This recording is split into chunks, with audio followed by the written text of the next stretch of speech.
Well, welcome everybody, and thank you for coming to our free public lecture this afternoon. First of all, just a bit of housekeeping. There will be a question and answer session towards the end of at the end of the lecture. And if anyone would like to ask a question, then please just type it into the chat function on Zoom, and then I'll put the questions to Natalie at the end of the talk. And if you could please try to hold your questions till the end of the lecture, that would be very helpful. Before we begin, I'd just briefly like to tell you a little bit about the Society. The Society of Antiquaries of London was founded in 1707 at a meeting in the Bear Tavern for the purpose of investigating and debating material remains of the past found in Britain. The Society was awarded a royal charter by George III in 1751, charged with the encouragement, advancement and furtherance of the study and knowledge of the antiquity and histories of this and other countries. We were given rooms in Somerset House, which we shared with the Royal Society, and this allowed us to house and care for our growing library and museum collections and to hold meetings for fellows to discuss and debate their research. The government moved us into purpose-built premises in Burlington House in 1874, where we continue to focus on conservation research and the dissemination of our work. And these are our core objectives. And as a registered charity, we are committed to sharing our collections and our work with the widest audience, which we do through public lectures like this one today, public tours, exhibitions, scholarly research seminars, and a programme of publications, and through grants which support research and conservation. Today's lecture then is Exploring the Easter EG, or the Easter egg, Shifting Baselines and Changing Perceptions of Cultural and Biological Aliens, by our fellow Professor Naomi Sykes. Naomi researches and teaches on human-animal-environment interactions over the last 10,000 years, exploring how they inform on the structure, ideology and impact of societies past and present. She is particularly interested in reconstructing the biocultural histories of introduced and locally extinct or endangered species, such as fallow deer, chickens, rabbits, hares, cats, dogs and wolves. Naomi's approach, which is set out in her wonderfully named book of 2014, Beastly Questions, Animal Answers to Archaeological Issues. Her work is to work across the arts and science spectrum. She integrates archaeological evidence with data from biomolecular analyses, particularly DNA and isotopes, and discussions from anthropology, cultural geography, art and art history and linguistics. And altogether, these sources of information represent a powerful tool, not only for understanding ancient cultures, but also for contextualizing modern problems facing humanity. Naomi's work always seeks to demonstrate the value of arts and humanities-led research, particularly for communicating important and often difficult issues in a creative and palatable format. And to this end, she's got a really good record of collaborating closely with a range of non-academic organisations worldwide. Naomi's career has taken her from the University of Southampton to the University of Cardiff and the University of Nottingham, and she's now the Lawrence Professor of Archaeology at the University of Exeter. So Naomi, the floor or the screen is yours. Thanks ever so much, Chris, for that lovely introduction. I'll share my screen now, so you can see my desktop. And here we go. So yes, I'm going to be talking about exploring the Easter egg and thinking about shifting baselines and changing cultural perceptions of aliens. And the reason that I started looking at Easter in particular was because for quite a long time I'd been working on introduced species, had a big project looking at chickens along with a lot of colleagues. And I'd also, it was part of my work on the Norman conquest, I'd been interested in rabbits, and then became aware that hares were also introduced, brown hares were introduced. And I realized that, wasn't it interesting that all of these animals were slightly associated with Easter, which itself is not native to Britain. And yet we have kind of interesting relationships with non-native animals, people, religions. And yet Easter is held as something very important to Britain's cultural identity. And I was curious to think about why these non-native things, including Christianity, which is not native, might have become so well considered, whereas others are perhaps less well so. So that was the premise by which we started this project. So I want to tell you just a little bit more about some of the work that I've been doing around animal introductions. So The graph over on the top right is from my 2014 book, and even that is now wrong. So I'm looking here at the number of animals that have been introduced to Britain through time in different cultural periods. And at the time, I thought that there was nothing happening in the Mesolithic, that there were no hunter-gatherer translocations of animals. But already we can now see that that's wrong, that we see red deer, mountain hares, possibly wolves and wild boar being taken to islands and Ireland. So even in this period, we've got people moving animals around, and we see that continuing, you know, into the Neolithic period. We've always known that domestic animals, cattle, sheep and pigs get introduced to Britain. And we love these animals. They're part of our cultural heritage, and we love the Neolithic. We would head to, let's say, Durrington Walls and really celebrate the archaeology and the culture of the Neolithic period. Roll on through time, we've got horses being introduced, you know, also non-native or debatable. And we love the Bronze Age culture, you know, Stonehenge, everybody loves Stonehenge. Roll on again through time, chickens, cats, who doesn't love cats being introduced? And Iron Age culture is equally considered as an important part of Britain's cultural heritage. The Romans head off to Fishbourne Roman Palace, where we've got the first fallow deer being introduced, along with other species, rats perhaps a little, but they're more closely associated perhaps with Viking introductions, and we love the Vikings. So I think I heard that there was a talk a couple of weeks ago about the Vikings, drew like 600 people, so everybody loves the Vikings. And what's great about studying all of these different animals is that they tell us a lot about people. They tell us a lot about human migrations. They help us to reconstruct trade networks, and they tell us about economics of the times, because it's no coincidence that when we see the sort of peaks of introductions of animals in the Neolithic, in the late Iron Age and Roman period, this is when Britain is pretty well connected to mainland Europe. So it's telling us about this kind of stuff. You'll see that in the Saxon period, Dark Ages, nothing's going on. They're not well connected at all. But the more I've been working on this stuff, the more I realize that it can tell us even more.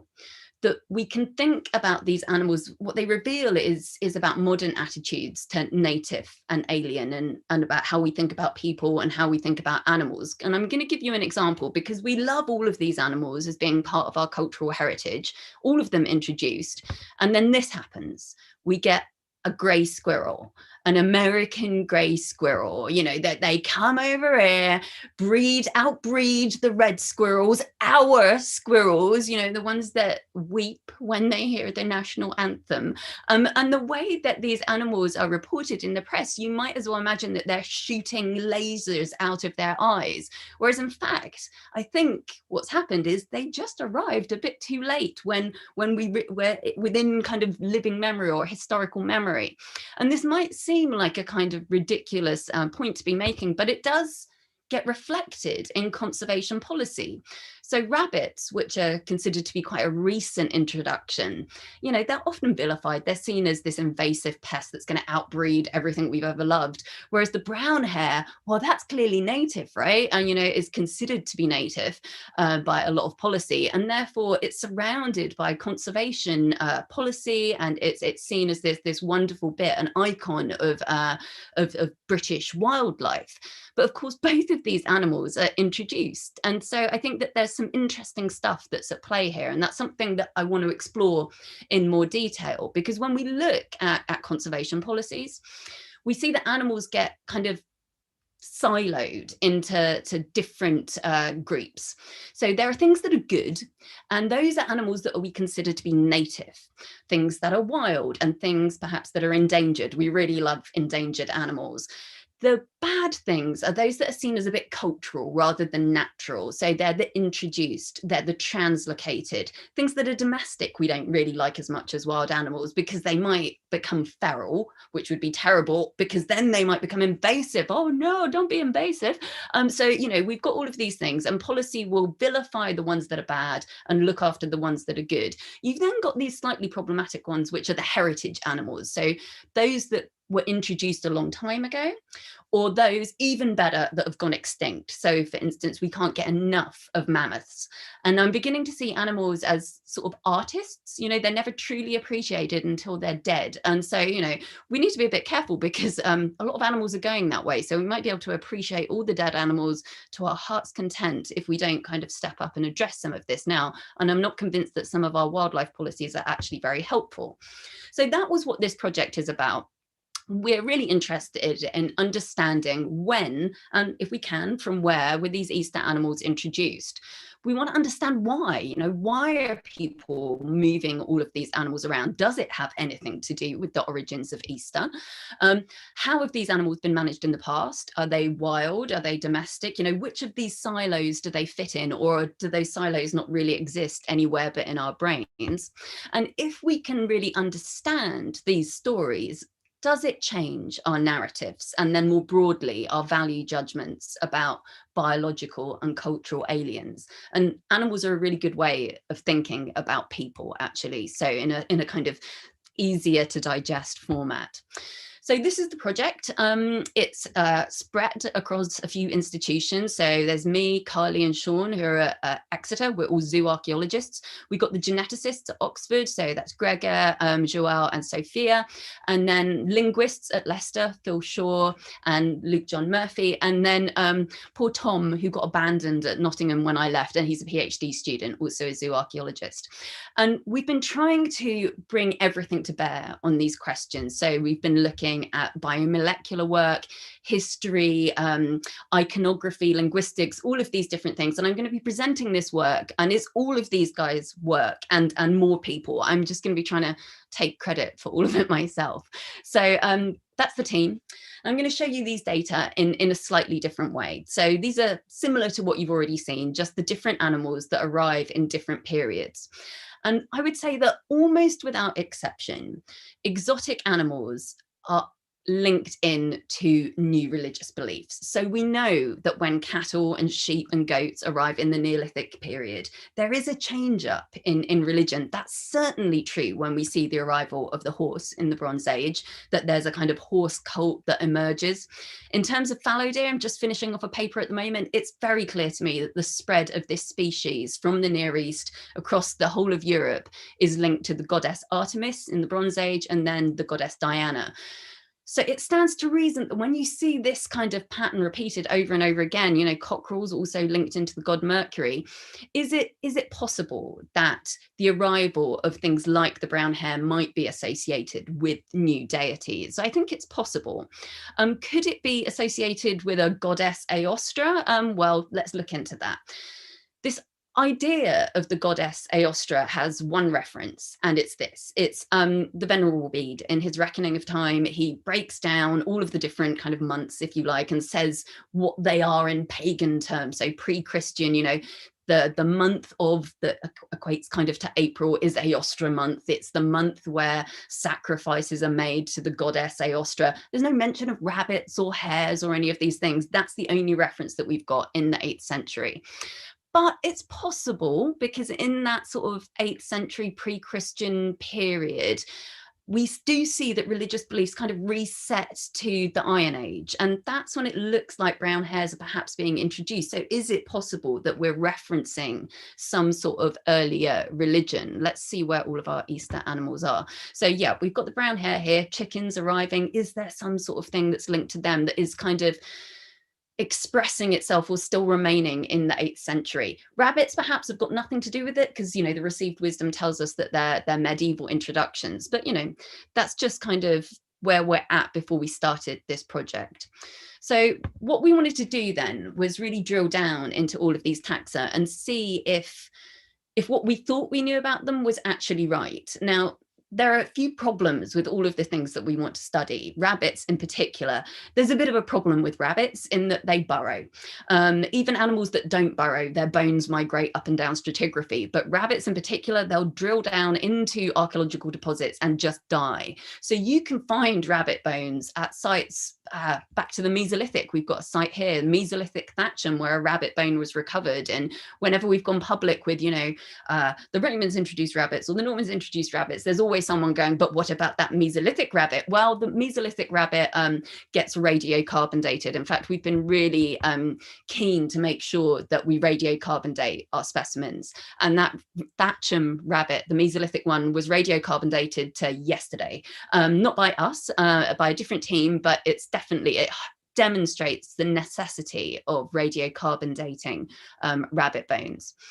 There are other problems with our study, which is that whilst we're interested in the brown hare, which is the introduced species, there is a native hare, and that's the mountain hare. And we have zero idea of how widespread that was in the past. Today, it's up just in Scotland, but that's the same with a lot of other animals that used to be everywhere, like the Scottish wildcat used to be, well, the everywhere wildcat, but it's now just preserved up in Scotland. So when we find the zooarchaeological representation of these animals, which you can see here, we don't know if these are mountain hares or brown hares. And up until Tom Fowler's work, no one had done the work to actually separate between them. So Tom is like the biggest data nerd that I've ever met, and he has created lots and lots of different graphs. Here's one that I've just separated out into a way that I can understand. It's just a basic measurement of the distal breadth of the tibia. And you can see that the mountain hares are pretty much smaller than the brown hares, which are here. And most of our archaeological specimens are plotting nicely within that brown hare range. So we're pretty confident that most of these are brown hares, and Tom's been able to dismiss some of these earlier specimens. So it does look as though the brown hare is arriving around the time of the Iron Age, perhaps. So that's another problem. But when Tom's done his work, he also then went to look at the portable antiquity scheme to see what kinds of representations he could find of hares on objects. And actually, there's quite a nice consilience of artistic representations of hares, such as these plate-form brooches, and I'll come back to these in a minute. You can see that we have peaks in the same areas that we have peaks in the zooarchaeological evidence. They drop off in that post-Roman period and then rebound. So that's kind of fun. But the issue with some of these representations is, are they hares? Are they rabbits? It's always a little problematic. But if we imagine that these plate-form brooches, actually, maybe I'll just explain them here. So Nina Crummy is a fine specialist, and she's looked at these plate-form brooches, which are from the Roman period. And she believes that they are referencing specific deities. So there are lots of cockerel badges that are believed to reference the god Mercury, and she thinks that there is these hare plate-form brooches are referencing some sort of Celtic hare deity, which is perhaps linking in with some of the historical evidence. So Caesar, with his failed attempt at conquering Britain, was able to write that, the Britons, they have these brown hares and they also have cockerels and chickens, but they don't eat them. They believe it goes against sort of divine law to eat these animals. However, they breed them for their amusement and for their pleasure. We see, this is a very dubious hare on a coin. I think it's perhaps more likely a horse. But if you see these animals, we do have lots of chicken coins in the Iron Age, that this is demonstrating that these animals are power. This is not just money. These are symbols of power. And so we can start to imagine that these animals are quite special. And there's a possibility that they're being used even for divination. And in Cassius Dio, he's writing a couple of hundred years after the invasion and after Boudicca, but he does say that Boudicca had a hare that she had within the folds of her dress. I don't know what it was doing in her dress, but she had it concealed within the folds of her dress, and then she released it as an augury on the eve of the battle with the Romans to see if she could kind of predict whether they would win. Keep hold of that memory about Boudica having a hare in her dress, because that's going to come back later too. And I was looking for some art that might kind of demonstrate the moment that Boudica was releasing the hare, and I found this a couple of years ago. This is it. This is the moment that Boudica releases the hare. It's still for sale, unfortunately, on the internet, and it can be yours for £2,500. It took the artist 100 hours to complete. It's beautiful. But that's the moment of the hare being released. So I'm just going to now look in a bit more detail at this portable antiquity scheme and see if we can find any additional evidence that might help us to think about whether or not hares might have had a specific function. Now, the map on the left shows all of the finds from all periods of hare associated artifacts. There are 2 from the Iron Age. They're the little red dots down at the bottom, and these are little figurines. They're just hares in their own right. If we go to this one in the middle, this is from the Roman period, and you can see these are the hare, they're hunting knives, or knives that have hunting scenes on them. And their distribution, given that this is what we would expect, you know, of the entire sample size, seems to concentrate more in this area, in the middle area. If we go over to those plate-form brooches, however, with the eye of faith, I think you should be able to see that there are a lot more of them in these regions. So over here where Boudica was, and up into Lincolnshire and Yorkshire, perhaps a little group down here, which is where these ones are less well represented. And these are those plate-form brooches that I think are perhaps referencing this deity. And I find it interesting that we find different sort of distributions of these 2 kinds of artifacts. What I also think is interesting is that in the areas where we have that intensity of hare brooches, they also align with 3 place names which contain elements of that Phil Shaw, the linguist, believes reference the goddess Aostra. So I think it's Eastringly and a couple of others. It's only 3, I should know them, but I don't. But this takes me to Phil Shaw's work, because how I first connected with him was when I found his book, and he was interested in pagan goddesses, and he talked a lot about Aostra. You see her here in the title. And so I reached out to him and I said, hey, I'm really interested in brown hares, and I'm thinking about looking at the origins of Easter. And he was like, whatever you do, don't say that. You know, everybody, all the neo-pagans are trying to reclaim Easter as this pagan festival, and you know, he can't shake them off. And he was like, the worst thing that you could do is possibly try to suggest that Aostra and brown hares go together. And I was like, okay, well, just tell me a bit more about your research. And he was like, well, it's quite interesting because, you know, we have the place names in Britain, but there are other things that are cognate with this Aostra. And one of them is this matron cult, the Matronae Ostrohenii, which is in Morkenhof in Germany. This is the location here, where there are 150 votive inscriptions to this set of matron goddesses. And I was like, well, that sounds really cool. Do they have any pictures of hares? And he was like, no, stop trying to make this connection with hares. So I never listened to what Phil says. So actually what I did was think, okay, well, maybe there is a connection, and I wonder if genetics could get us there. So I did really hardcore research. I Google scholared hare genetics and found this paper, which is a modern genetic study of brown hares.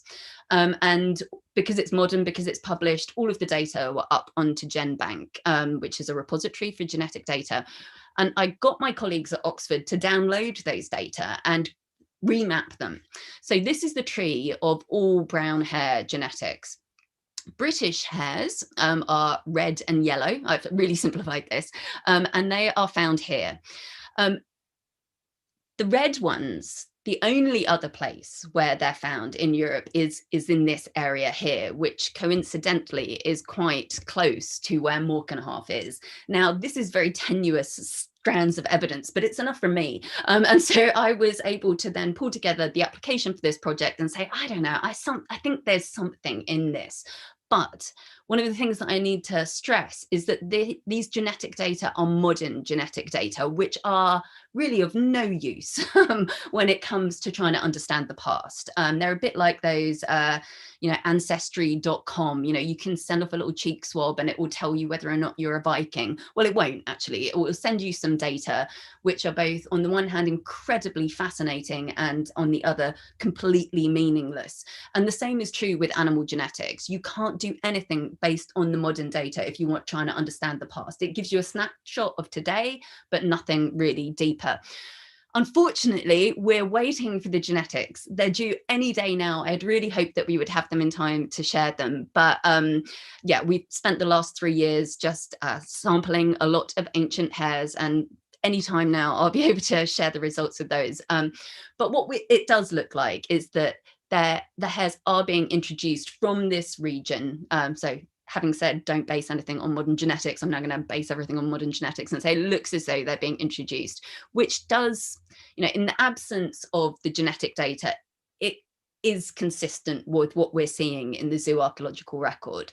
So as I was saying, we've been radiocarbon dating pretty much everything to get a real understanding of the spatiotemporal spread of both chickens and hares. And what's fascinating is that in terms of the hares, and the chickens, they're all arriving at about the same time. So these are our earliest chickens, and here's our earliest hare from Black Horse Road. That's number 3, which is over here. And then the later ones that we've got are 4 and 5. So we're Winnell Down, Winklebury Camp.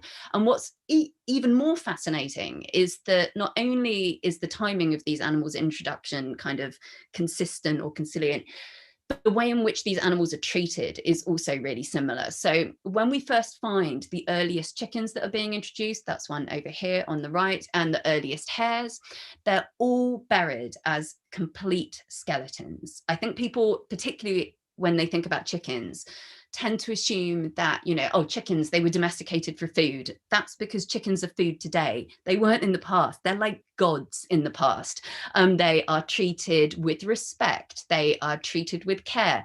Unlike today's chickens, which, a broiler will have its head chopped off at 30 days old.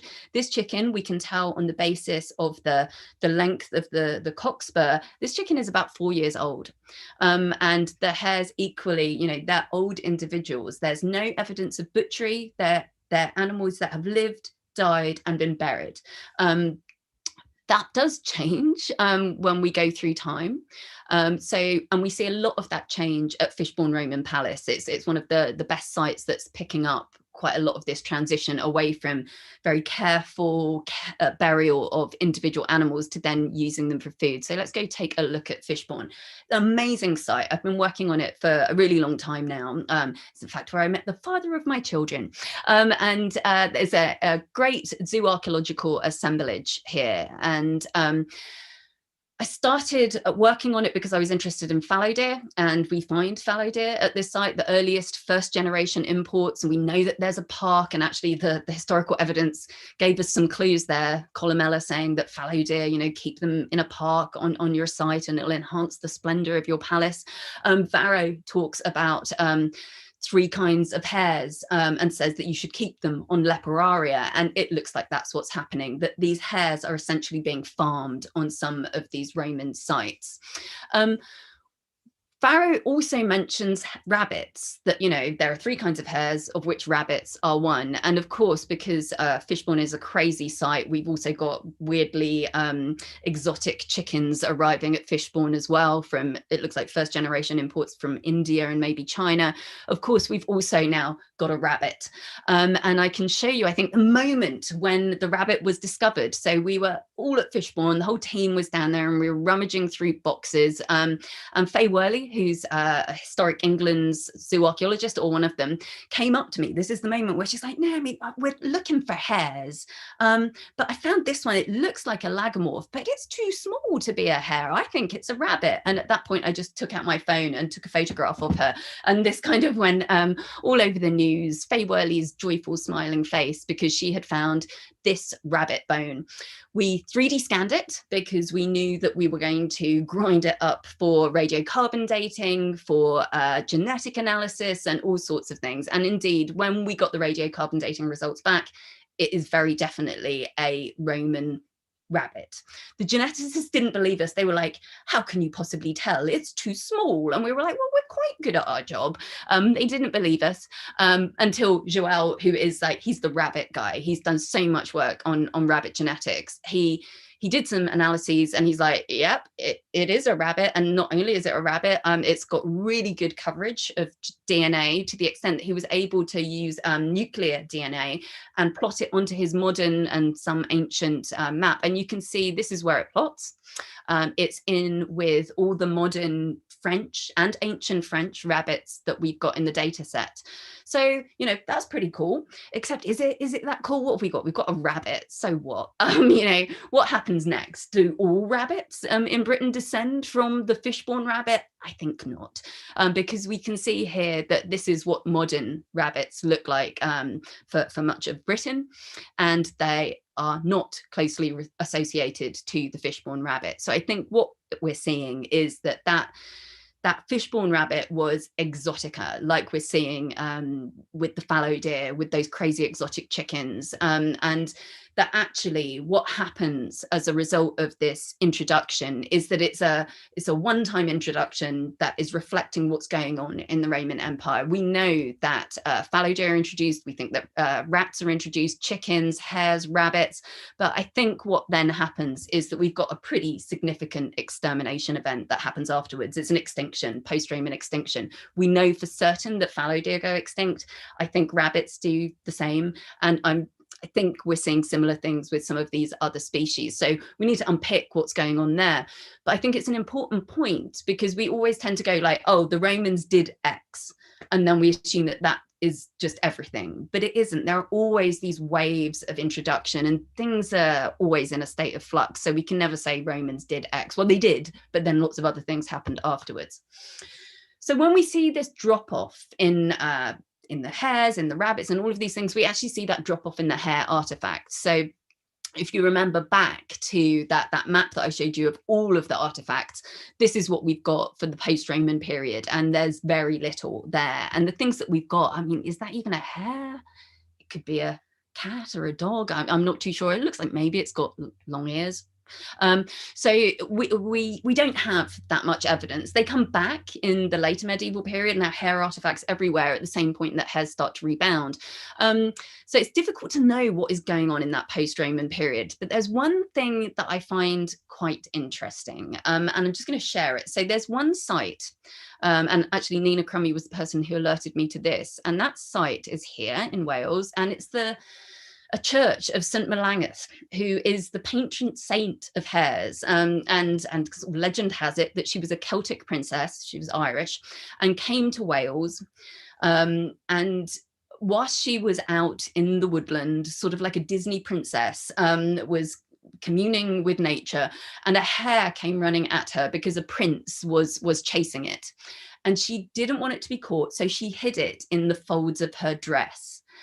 I don't know. To me, it just seems intriguing that there are more women hiding hares in their dresses again. And this is now seen as a shrine, a sanctuary for, even today, it's a sanctuary for abused women to go and stay at. So, you know, I think it's a really interesting site. But I think that Melangeth is perhaps referencing maybe this kind of Celtic hare deity, or there are just like rumors of it, you know, in this mythology, which I find intriguing. I don't think it really answers our questions. I just think it's interesting. And whilst we're on the subject of mythology, I thought it might be worth moving into rabbits and talking a bit about some of the work that we did that was led by geneticists, which I think is quite impressive, because there's this, a couple of years ago, Gregor and Evan were all over the press with the paper. I was on it, a few other people were on it, about this legend that monks had domesticated rabbits for food, because they realized that actually perhaps everything that we thought we knew about rabbit domestication was wrong, and actually a lie that has kind of been fabricated by academics ourselves. And so let me explain about this, because it's kind of like a different kind of legend. So this is the kind of thing that you'll see written about rabbits. I've certainly written it myself. This is from a paper, Rabbit Genome Analysis Reveals a Polygenic Basis for Phenotypic Change During Domestication. And in that paper, it's by Leif Anderson, it says, rabbit domestication was initiated in monasteries in southern France as recently as 1400 years ago. Okay. As the story goes, and I should stress story here, around the year 600, Pope Gregory declared that baby rabbits, known as lorises, were in fact fish. So what is being said here is that because fetal rabbits are from the watery environment of the womb, they're fish, and therefore you can eat them on a fast day. So Evan reached out to Leif and said, do you have any evidence for that story? And Leif replied going like, well, we tried to find evidence for this story since it's a really nice story, but we weren't able to find any. In fact, we reached out to people at the Vatican, given that a pope is declaring this, but they couldn't find any information about it either. And they were like, oh, so you published it anyway? And they're like, yeah, it's a nice story. So what then happens is that Gregory and Evan decide that they're going to be, Dr. Watson and Sherlock Holmes, except Gregor never does any work. So actually it was just Evan and Evan. And what he did, this is a geneticist, by the way, he went through every reference to this story that he could find and drilled back through the texts, went in search of anybody who had cited it, where they had cited it and where they'd found it. He traced it all the way back to the origins. And this is what he finds. Is that Pliny in the 1st century mentions that a loris has been eaten once. He says that there's something about loris eating. In 1949, Naxtheim, and I don't think Evan was able to find much more evidence for this, Naxtheim cites a Gallo-Roman bishop, St. Gregory of Tours, who purportedly wrote, consumption of fetal rabbits was especially popular during Lent. So I suppose there's already a bit of an Easter story going on there, if it's true.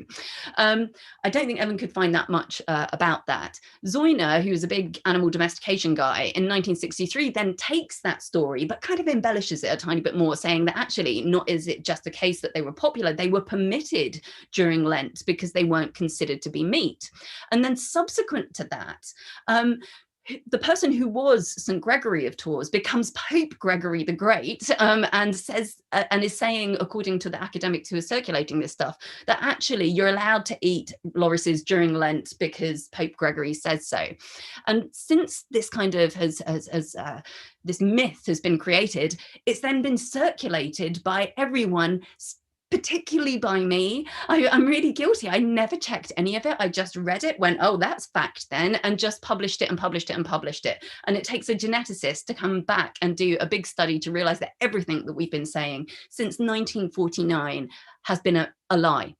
So that's, I think, quite a useful story for us to be a little bit more critical of some of the things that we do. But I would say that that paper by Evan and Gregor, we also need to be critical of that, because sure, they've managed to knock down something. And I think that argument is, well, genetics, will never be able to tell us about rabbit domestication. I think I agree, because rabbit domestication, or domestication of anything, cannot be determined through genetics. You need other lines of evidence. And actually, there's some pretty compelling evidence that rabbits were being taken into close management in the south of France in the Roman period. I mean, we've got a Fishbourne rabbit.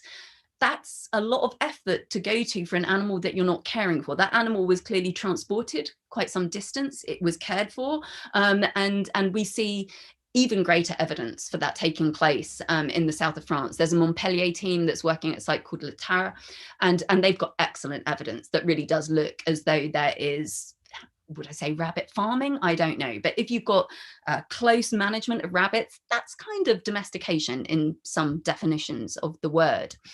But as I've said, does that mean that rabbit domestication in the south of France in the Roman period results in the rabbits that we have today? No, probably not. That's a thing that's happening there in that period of time. In Britain, we know that those Roman rabbits go. So we had to do the whole thing over again and think, okay, so if the Roman rabbits are not responsible for all rabbits, when do the next set of rabbits arrive? It must be the Normans, right? Because if it's not the Romans, well, it doesn't look like that's the case. We went in search of all of the earliest rabbit bones that we could find. And our earliest that we've got plot is from Guildford Castle. It's dating to the 13th century. This is the bone before we ground it up for various analyses. And this bone is super cool. This is the calcaneum, it's this ankle bone here. And what's really useful about it is that the shape of the bone depends on the movement of the animal in life. So there have been studies that have been based on genetically identical pigs, so a whole litter, genetically identical. They've been sent off to be raised in different habitats. So some kept in quite small pens, others have been allowed to roam wild, and their in-life behavior results in differences in shapes of the bones. So what we've been doing with this is then studying the shape of the calcaneum to see if we can understand what's going on with rabbits. And I'll come back to that in a minute. We get quite a lot of these calcanei because, as you'll see, they're the ankles, they're often bits of butchery refuse, and we find quite a lot of them in some feasting deposits. That we've got early evidence at Guildford is perhaps not that surprising, given that the close rolls for 1235, that's one of the earliest mentions of rabbits on the mainland. And in 1235, Henry III is gifting 10 live rabbits from his park at Guildford. 10 is not many, especially when you roll on a couple of decades, and he's providing his Christmas guests, so Christmas rather than Easter, with 450 rabbits. And they would probably have been presented like this on the table. You can see the heads are gone, the lower feet are gone, but they're kind of presented whole and roast. And João, who's Portuguese, the rabbit geneticist, he says that that's how they eat rabbits in Portugal today. And we've got a lot of assemblages from Surrey, Woking Palace and Little Pickle, where we do have all of these calcaneum, the heads and the feet, kitchen waste from the preparation of rabbits. So we've been able to do lots of work on the shape of the calcanei. And Carly Armin has been doing the geometric morphometrics. So this is the study of the shape of these ankle bones. And she CT scanned them. So this is one of my favorite images. It's about 300 calcanei that have been put through a CT scanner. And this is the images of all of them. And then she's able to plot them out. So she's been working on rabbit calcanei from around Europe. And what she sees, and this is really cool, we've only just got these results, that quite a lot of her wild rabbits and those that have been moved onto some islands plot over here, far, far away from quite a lot of the rabbits that we've been looking at. The ones that we've got down here are our earliest rabbits from Woking Palace. At the time that she did this plot, or when she first shared me the data, that Guildford specimen was not in our data set because it was done early on in our project and the photographs needed to be stitched together. They weren't CT scanned. So I was like, Carly, you need to, this Guildford specimen is the one that's going to tell us whether we've got a story here or not, because it looked like we've got earlier rabbits here. And then all of the ones, after the Black Death, that they're all kind of escaping and have become slightly invasive, including rabbits from Majorca, Roman rabbits from Majorca plot up here. And we know that those Roman rabbits from Majorca are actually the first ever reference to an invasive species. I think it was Emperor Augustus sent troops with ferrets to go and wipe out the rabbit population because they were burrowing and destroying houses. So it looks like we've got invasives up here and early rabbits here, but the Guildford one was the one that I needed to see. And so she managed to stitch all the photographs together, landmark it, and it's here. It's beautifully in the middle of our early rabbits. So I really do think that what we're seeing is shifts in rabbit management, perhaps taking place around the 14th century, 14th, 15th century, which is interesting because that's the time that we're seeing other shifts in evidence for rabbits changing as well. So for instance, we see coat color and linguistic changes. So I've just done a very quick and dirty timeline of rabbit representation. Roman rabbits, they're kind of brown. When we start to move through time, we start to see some black ones popping up. Nature hates anything that isn't camouflaged. So in your pillow mounds, it allows unusual coat colors to survive because they're being protected. By the time we're into the 15th century, we've actually got white rabbits in hutches. And then look at this beauty, 15th century black and white rabbit. And then we move into more kind of religious representations of white rabbits. And we need to be a bit careful about how they're being presented. But it's very clear that we're seeing this kind of emergence of coat color, which is seen as a sign of domestication. In the 15th century, or late 14th century, Phil has found that there references to wild rabbits. And if you've got wild rabbits, that means there's something other than a wild rabbit. Otherwise, you just have rabbits. So it looks as though that rabbit domestication is taking place. And we see references to different coat colors emerging. There's also a moment of just broad linguistic transition where we move from conil or coney to lapan and rabbit. There's some slightly rude reasons for that. It's because the coney means like ladies' bits as well. So I think everybody got a bit prissy and decided that that wasn't okay, but there might be something more to it than that. What we are seeing in terms of the genetics is that there is also a shift around the 15th century. So here are some of the French rabbits that we've got in our data set. And again, we're going to have so much data any day now, but these are what I'm able to present. So this is the same graph that I showed you before, but now with the French rabbits shown. And what we can see is that our 8th to 14th century rabbit here is plotting where the Fishbourne rabbits were. This 14th century one from Vincennes, which is a palace, was also plotting here. But the Louvre, we've got a 15th century, 15th to 17th century rabbit. Actually, I think it is just 15th century. And its plots in with modern domestic breeds. So it looks as though this is the moment where we're starting to see rabbits become domestic, pest, all sorts of different things around the same time. Oh, I've just put this in as well. It's just isotope data. Because it's also around the time that we start to see shifts in some of our, or at least it's something that we'll look at more in terms of our isotope results. So isotope data is all about what the animal is eating. And these are our results. I should explain that the higher up you go here on the nitrogen, it suggests that you're higher up the trophic level. And we've got some rabbits from that site in Latara, where we know that we've got that close management of rabbits, that around 14 to 16, that's like a super carnivore. Rabbits should be down here. And the fact that we've got so many plotting up in this area, including this Paris specimen, they're not eating meat, they're not killer rabbits. What it is that they're eating their own poo, because when you eat, coprophagia elevates your nitrogen, and animals that are kept in captivity are more likely to be kind of living on their own poo and eating more of their own poo than if they're living in the wild. So I think we're starting to see shifts in management reflected by our isotope data as well. So again, we've got real consilience telling us about the changes in the way that these animals are relating to people. So let's now just move, we're kind of starting to wrap this up in terms of, we've always had a lot of hares, then there's this decline where rabbits go away. How is it that Easter has come to be linked to the Easter bunny, and how did the sort of rabbit become this kind of invasive? So what you see here is that hares on the increase after that post-Roman collapse, but it's at this point when rabbits take over and actually start out competing brown hares, and brown hare populations really start to drop off. They've only just rebounded recently. And I think what we're seeing is or at least it gives us an understanding of how we end up with the Easter bunny, the Easter rabbit, because originally our earliest evidence for the Easter bunny actually comes from Germany. And it dates back to 1682, with George Frank von Frankenau writes about concerning Easter eggs. And he talks about how in Protestant areas in Heidelberg, children would go out and hunt eggs, hen's eggs. It doesn't actually talk about hares at the time. It's just talking about this tradition of hunting eggs. It's the 1700s where we see this connection with the Easter hare. And actually it was German settlers to Pennsylvania that took this Osterhare, the Easter hare tradition, out to America, and actually took off more than it did in Britain.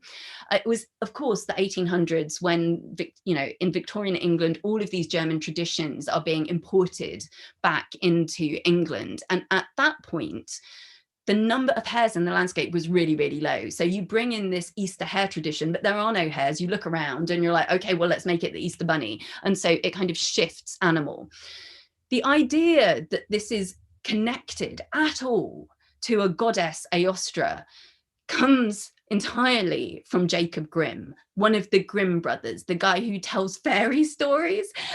He is the guy who is responsible for connecting a hare goddess with Aostra. He's like, so there are all of these Easter hares. It's probably because the hare was sacred to Aostra. Boom, already done. So now, because Ostara is cognate with Aostra, we've got like this Easter goddess, and it's just a mythology, German mythology. So it's a nice story. And it's all a long way from that 8th century bead. And I think it shows how all of these different lines of evidence kind of commingle and change to become the traditions that we know today. And I guess as I get to the end of this project, I'm finding myself asking increasingly frequently, why does any of this matter? And I think it's because we're so uncritical of everything that we do, like everything that we do. Every year, most humans will do their Easter traditions just because we do them. It's like, but why do we do them? Oh, it doesn't matter. We just do them. And that kind of troubles me, actually, about human nature. We'll do it just because we do it. And it troubles me when people such as Nigel Farage, there was a couple of years ago, you'll remember that the Cadbury's got into, and the National Trust got into a lot of trouble because they decided to remove the word Easter from their egg hunt. And he was like, as I've said before, we must defend our Judeo-Christian culture, and that means Easter. And it's like, well, does it? I just don't know anymore. I mean, especially the more I drill back into this stuff, the more I learn about things, the more I realize I know nothing, and don't really want to use it as a political platform, I guess. I think it's all just really dodgy. I think that there are bigger things that trouble me, including about my own nature, is that most scholars are just, myself included, are really happy to run with a nice story and accept it uncritically, that rabbits were fish, or that the Grimm brothers say that, hares was sacred to Ostara and therefore that's fact. I think we need to be wary, because I guess everybody just wants to believe what they already believe, and they never want to challenge themselves, and so they'll always suck up information that just supports what they already think. So the Christians want Easter to be Christian, and of course it is. The neo-pagans want Easter to be pagan, and I don't know, maybe it is, or maybe I just don't know. And I think that we just need to be a bit more I don't know about this stuff, because otherwise we get into a situation like this, which is where evidence-based policy, where everybody thinks they know, is actually not based on any evidence. If we look at what's going on with all of these things, animals being good or bad, we don't know whether they're good or bad. They just get labeled that way because we think we already know, and we don't. And that really troubles me at a time when we know we're in a big extinction event, that we're deciding that we think the people who are responsible for seeing most animals move towards extinction, we think we know what's best, and we don't. And we really need to be studying this in more detail so that we can make the best possible decisions to preserve what is little is left. And to take rabbits as an example, right? Today, the rabbits, because of all of the human interactions that we've had with them, they are still wild, but they're also domestic. They're invasive, but they're also endangered. They're endangered in their native range.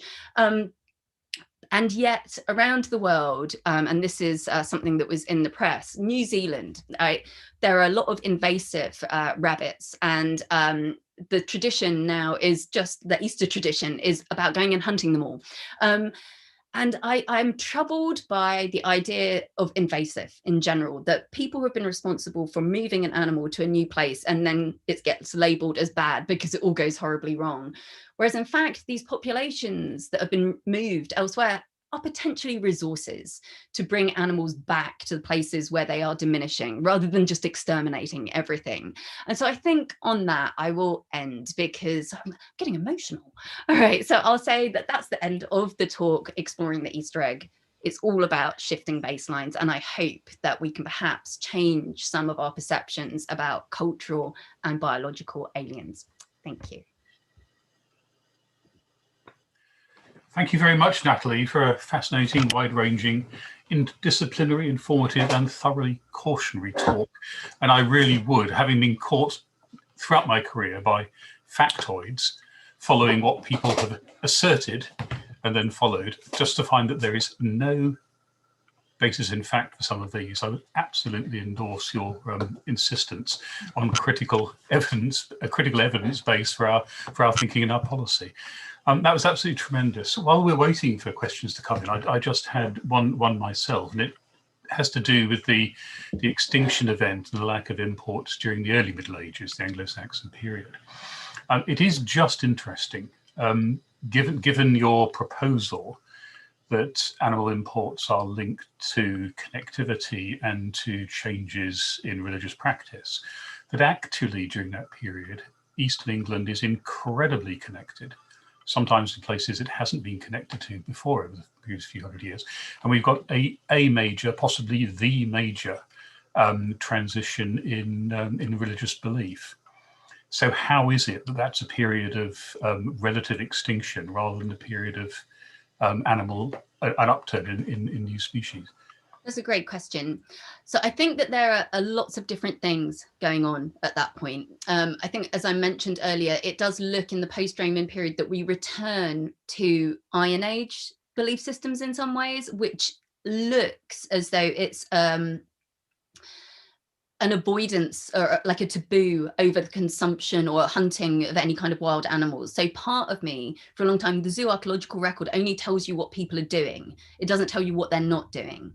And when you start to see an avoidance of animals, of course, their remains aren't represented in zooarchaeological assemblages. So I did wonder if that was behind some of it.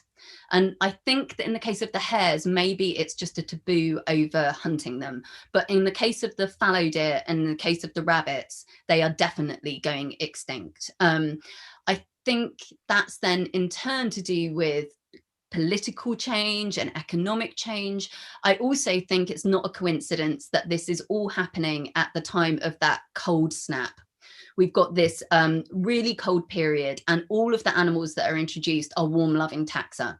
So I think, fallow deer don't do very well, even in Britain today. The further north you go, they just sit around looking miserable, wishing that they were in the Mediterranean. They're like the Romans on Hadrian's Wall. And so I think that it's a case that there's lots of upheaval taking place in Britain.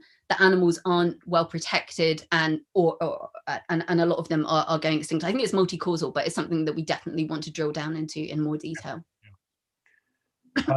Just to come back, I mean, I hadn't thought of that. So you're thinking a combination of the late antique Little Ice Age, and the 536 event, and yes, the years of Ben Summer. Yeah, extraordinary. Thank you very, very much. We don't actually have any other questions coming through. I think people are probably sitting there stunned at what they've heard. And if we don't have any more, I will simply thank you again, Natalie, and observe how gratified I am to learn that the link between the Easter hare and the Ostra turns out genuinely to be a fairy tale of the Brothers Grimm, which I just love. Excellent, thank you. Well, it's my birthday today, so I'm very happy to finish early as a special birthday treat to me, Chris. Could you call me Naomi rather than Natalie? Oh, I'm sorry. To everybody out there, I apologise. It's funny. My mind is somewhere else. Everybody calls me Natalie. I don't know why. It's really strange. It's a distinguished name, and it begins with N. There you go. That'll do for me. Thank you so much. Thank you so much. All right. Just let everybody else know that our next public lecture will be on Tuesday, the 4th of May at 1 o'clock. It's a talk by Suzanne Barjett, and it's Wartime Paintings of London, the story of the war artists who documented the capital between 1939 and 1945. Our full event program is available on our website. The details are available on our website, and bookings are open, and all the lectures are free and open to all. And if you do want to know more, then do please sign up to SAL, which is our fortnightly e-newsletter. And you can do so through our website, where you'll find information on upcoming events from the Society and news from the broader sector.